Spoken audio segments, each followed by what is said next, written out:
Bismillahirrahmanirrahim. Assalamualaikum warahmatullahi wabarakatuh.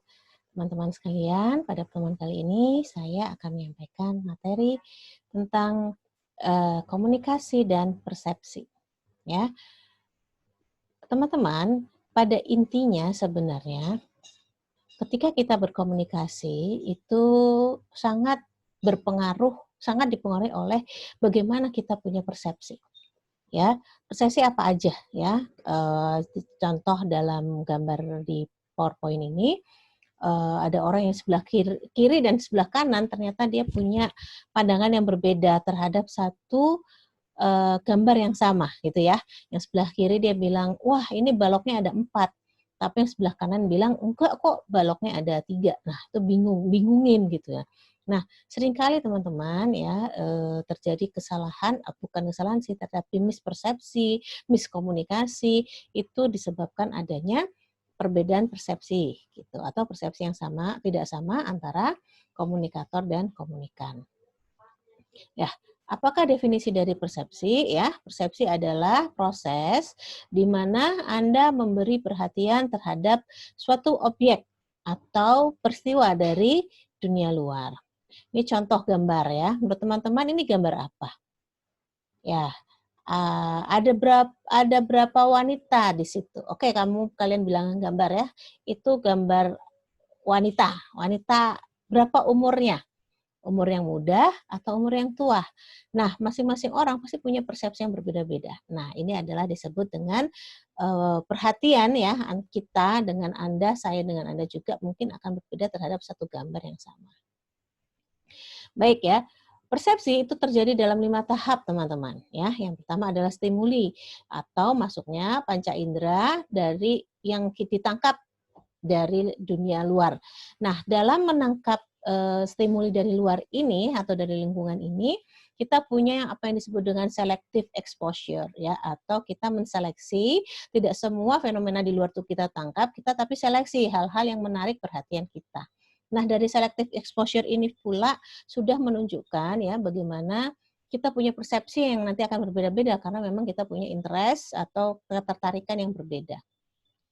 Kemudian yang kedua adalah mengorganisir stimuli atau bagaimana Anda mengatur stimuli yang ada di dalam benak Anda ya.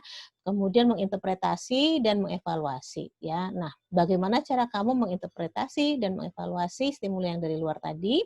Itu sangat dipengaruhi oleh pengalaman, kebutuhan, kondisi emosi kalian pada saat itu dan banyak lagi ya.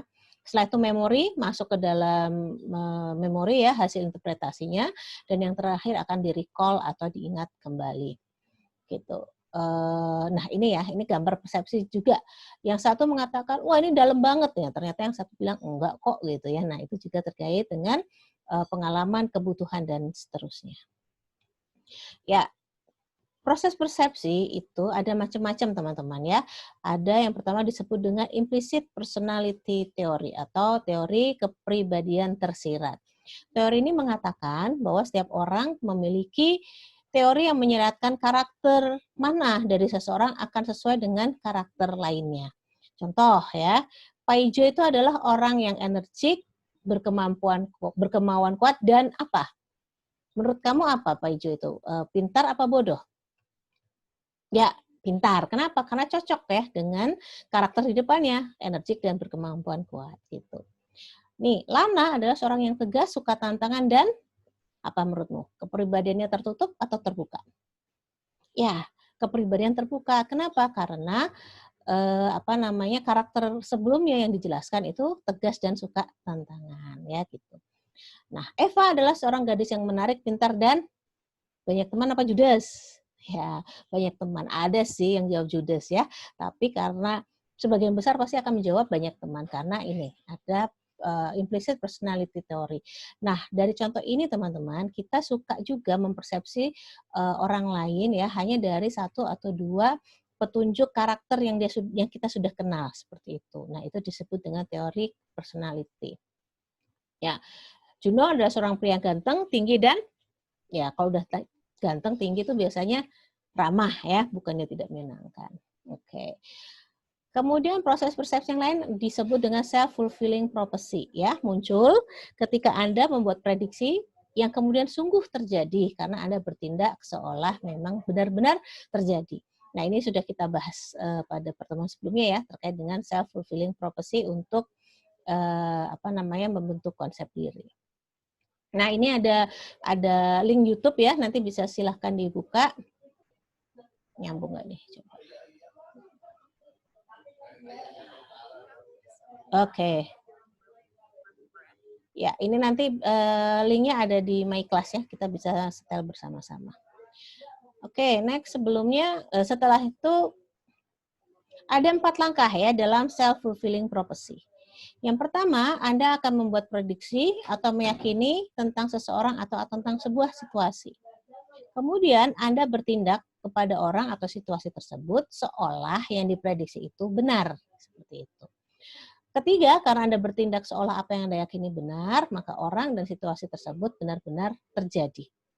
Nah, Anda akan memperhatikan efek pada orang atau situasi tersebut, dan apa yang Anda lihat semakin menguatkan keyakinan Anda. Nah, ini contoh ini bisa kalian dilihat di video tadi ya, nanti akan kita bahas bareng-bareng dalam kelas. Oke? Nah, perceptual accentuation ya, atau bagaimana cara kita, jadi kita cenderung ya, kecenderungan kita mempersepsi itu akan cenderung melihat apa yang kita inginkan dan kita harapkan. Dan kita cenderung gagal mempersepsi terhadap apa yang tidak kita pengen gitu. Ya, Anda cenderung mempersepsi dan mengingat hal yang ingin Anda lihat positif dan dibanding hal-hal yang negatif ya. Tentu saja kan kita pengennya kan kalau pengen lihat itu sesuatu yang menyenangkan ya, sesuatu yang kita suka gitu. Nah, perceptual accentuation ini cenderung mendistorsi hal-hal yang Anda persepsi. Kenapa? Karena kalian hanya menseleksi hal-hal yang benar-benar kalian suka saja, tapi kalian gagal atau kalian lupa bahwa ada sisi-sisi yang kurang menyenangkan seperti itu. Misal ya, tadi Anda mempersepsi positif orang yang sopan dan ramah, padahal perilaku ini sering dilakukan oleh para penjual ya, para sales itu ya, biasanya seperti itu. Nah, ada primasi resensi ya. Apa itu? Kita cenderung memberikan perhatian lebih pada sesuatu yang disampaikan di awal atau primacy effect ya. Jadi kalau kamu ketemu kesan pertama itu menjadi penting teman-teman ya. Makanya ada dalam kalau di teknik public speaking misalnya 5 menit pertama itu penting atau 1 menit pertama itu penting untuk memberikan primacy effect. Ya, informasi yang disampaikan di awal akan diperhatikan lebih utama dibanding informasi yang disampaikan belakangan. Nah, itu. Kemudian yang berikutnya adalah stereotype. Adalah kesan yang sudah Anda labelkan pada satu kelompok, menyebabkan Anda juga menilai sama pada anggota kelompok tersebut. Nanti kita akan banyak diskusi tentang stereotype ya di mata kuliah yang lain. Atribusi ya, proses menyimpulkan motif, maksud dan karakteristik orang lain dengan melihat pada perilaku yang tampak saja. Jadi kita melihat dia, oh orangnya begini-begini, atau kita suka melihat kelompok dari etnis lain misalnya gitu ya. Oh orangnya mesti kalau ngomongnya kenceng, teriak-teriak nih pasti bukan orang Jawa misalnya seperti itu ya. Nah, self attribution adalah proses memahami diri sendiri dengan mengkaitkan peristiwa serta perilaku diri sendiri. Atribusi juga bisa membantu kita untuk memprediksi apa yang akan terjadi, apa yang disukai dan tidak disukai oleh orang lain gitu. Jadi memang proses ini penting ya, teman-teman.